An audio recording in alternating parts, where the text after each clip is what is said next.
పుదీనా పచ్చడికి పుదీనా, జీడిపప్పు, జీలకర్ర, 4 పచ్చిమిరపకాయలు, వెల్లుల్లిపాయలు. కడిగి పెట్టుకున్న పుదీనా వేసుకోవాలి. కాడంతో వేసుకున్నాను, లేదు ఇక్కడ. పచ్చిమిరపకాయలు మొత్తం అన్నీ వేసుకొని వేయించుకోవాలి.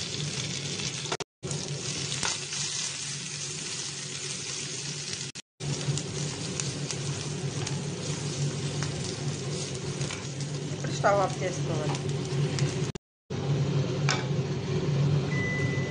ఇలా మొత్తం అన్నీ వేయించుకునేవి మిక్సీ జార్లో వేసుకొని మిక్సీ పెట్టుకోవాలి. ఇలా ట్రై చేయండి. ఇలా మిక్సీ జార్కి వేసుకొని మిక్సీ పెట్టుకోవాలి.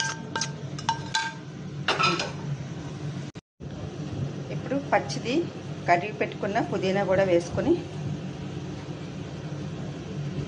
మిక్సీ పెట్టుకోవాలి. ఉప్పు వేసుకోవాలి, వేయాలి, మూత పెట్టి మిక్సీ పెట్టుకోవాలి. మిక్సీ పెట్టుకున్న పేస్టు ఇందులో కొద్దిగా పోపు వేసుకోవాలి. ఇలా వేసుకున్న పోపుని పచ్చగా వేసుకోవాలి.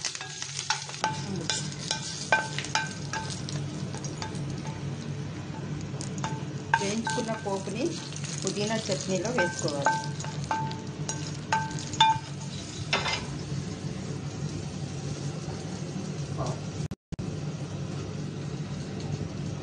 పుదీనా పచ్చడి రెడీ అండి. జీడిపప్పు పుదీనా పచ్చడి రెడీ.